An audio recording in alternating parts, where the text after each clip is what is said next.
Assalamualaikum warahmatullahi wabarakatuh. Saya Muhammad Gilang Maulana akan melanjutkan penjelasan database tentang HR System.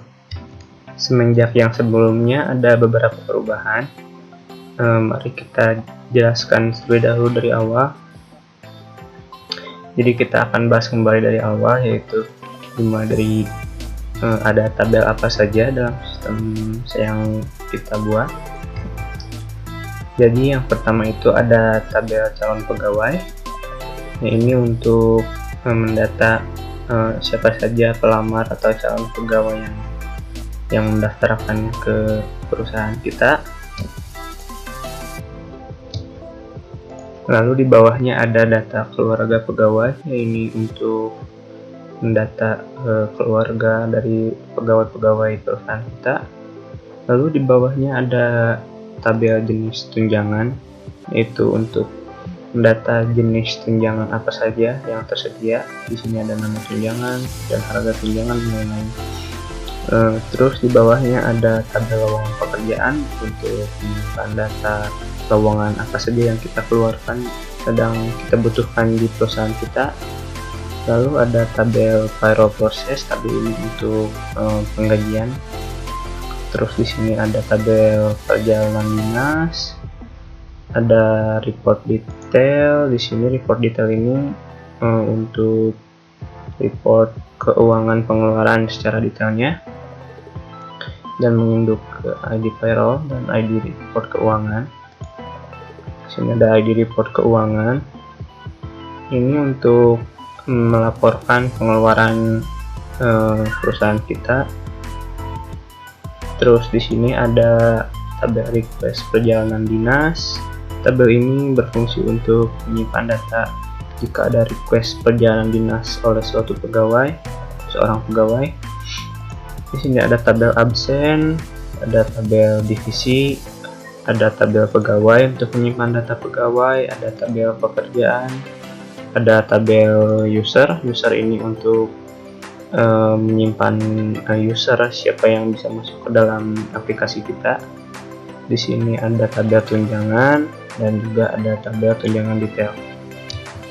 Nah, setelah penjelasan tabel-tabel tadi, kita sudah membuat beberapa fungsi. Di sini kita membuat salah satunya yaitu fungsi cek login. Fungsi ini yaitu untuk mengecek apakah user bisa login ke dalam aplikasi kita atau tidak. Ini adalah berikut SQL-nya, query-nya. Request function check login, ya, variabel bisa dilihat sendiri. Sini ada select, ketemu usernya maka lanjutkan ke mencocokkan passwordnya. Jika salah maka password salah. Terus jika tidak ketemu usernya maka returnnya username tidak ditemukan. Nah, lalu sisanya di bawah function check login ini, di bawahnya itu hanya function-function untuk insert, update, dan delete data di tabel-tabel yang sudah kita buat tadi ini. Nah, selain itu kita juga membuat beberapa trigger di beberapa tabel rancangan kita, yaitu yang pertama mungkin ada trigger di tabel calon pegawai ini, yaitu trigger untuk jadi setelah update calon pegawai kita akan menjalankan function yang ini. Nah, jadi function ini itu berfungsi untuk jika kita melakukan suatu update pada calon pegawai, maka di sini dicek apakah tahapnya itu si pegawai tersebut lulus atau tidak. Maka jika pegawai tersebut lulus, maka dia akan otomatis menginsert ke tabel pegawai dan didaftarkan sebagai pegawai di perusahaan tersebut. Seperti itu. Lalu kita juga ada trigger di tabel request perjalanan dinas. Trigger ini berfungsi hampir sama seperti yang calon pegawai. Jika terjadi update di tabel request perjalanan dinas, maka dicek apakah statusnya tersebut lulus itu disetujui atau tidak. Maka jika iya, dia akan otomatis masuk ke tabel perjalanan dinas seperti itu. Lalu di sini juga kita membuat trigger di tabel tunjangan detail, yaitu trigger di sini hanya ada trigger menghitung total harga tunjangan. Jadi maksudnya trigger total harga tunjangan ini yaitu jika si tunjangan tersebut dihapus atau ditambah atau di-update, maka dia akan otomatis menyesuaikan harga totalnya di tabel tunjangan seperti itu. Berikut SQL-nya. Mengapa saya maksudnya kita membuat dua trigger? Karena yang pertama itu trigger untuk setelah insert, lalu yang kedua itu trigger untuk setelah delete. Mengapa tidak disatukan? Karena query-nya itu beda. Kalau yang insert itu kita return new karena kita menggunakan ID-nya new yang baru. Jika yang delete kita menggunakan yang old seperti itu. Jadi tabel tunjangan detail ini beracting seolah-olah tabel temporary, tetapi dia tidak temporary, hanya jadi jika sudah tidak aktif hanya mengupdate statusnya saja seperti itu. Selanjutnya kami membuat trigger juga di tabel report detail. Ada dua lagi, yaitu hampir mirip dengan yang tunjangan detail tadi. Fungsi trigger ini menghitung jumlah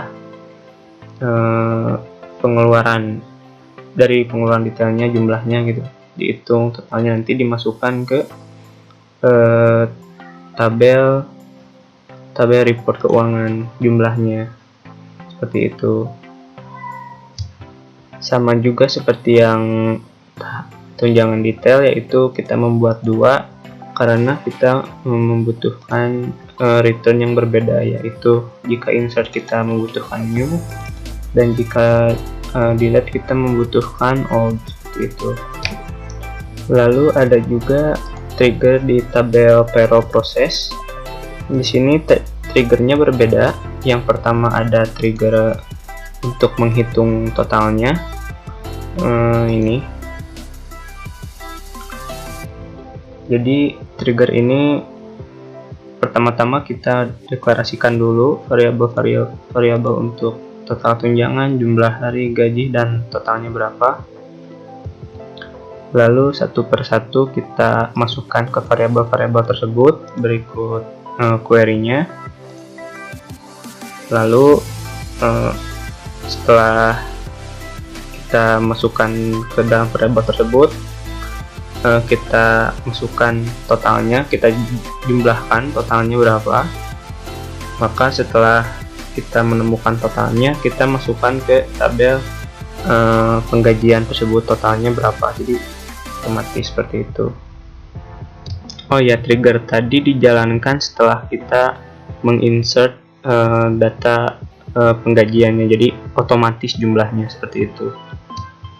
Lalu kita di sini ada trigger juga untuk menonaktifkan tunjangan detail seperti yang tadi saya bilang. Jadi tunjangan detail itu beracting seolah-olah tabel temporary, tetapi bukan gitu. Tapi di sini hanya menggunakan statusnya aktif atau tidak seperti itu. Nah, selain trigger, kita juga membuat beberapa view, yaitu ini. Yang pertama ada view data keluarga pegawai. View ini untuk memudahkan kita untuk melihat siapa saja pegawai yang sudah berkeluarga. Berikut query-nya, berikut hasilnya. pegawai 1 memiliki jumlah istri, jumlah anak 1, pegawai 2 jumlah istri 1 dan anak 1. Contohnya seperti itu. Lalu ada view divisi pekerjaan, ini untuk memudahkan kita juga untuk mengetahui pekerjaan apa yang berada di divisi mana, seperti itu. Berikut query-nya dan berikut hasilnya. Contohnya di sini ada nama divisinya itu divisi produksi dan nama pekerjaannya itu staff production. Di sini ada divisi IT. Contohnya ada troubleshooter seperti itu. Ada juga view perjalanan dinas. Ini hanya memudahkan kita untuk melihat perjalanan dinas. Di sini tidak ada datanya karena saya dulu di sini. Di sini juga ada view tahap calon pegawai. Di sini view ini memudahkan kita untuk melihat calon pegawai, statusnya calon pegawai yang mendaftar ke perusahaan kita itu siapa aja dan statusnya tuh baru apa gitu, status apakah baru wawancara atau sudah lulus, seperti itu. Ini contohnya, ada pelamar, namanya ini nama pekerjaan yang dilamarnya, tahapnya apakah dia sudah lulus atau sudah interview atau masih dites atau bagaimana, akan terlihat di sini seperti itu. Berikut query-nya. Ya, mungkin hanya sekian rancangan database HR sistem kami. Tentu saja ini belum sempurna dan bisa lebih baik. Akan tetapi jika kalian punya solusi atau sugesti atau rekomendasi, bisa di komen di kolom komentar. Ya, dan terima kasih sudah menyaksikan. Wassalamualaikum warahmatullahi wabarakatuh.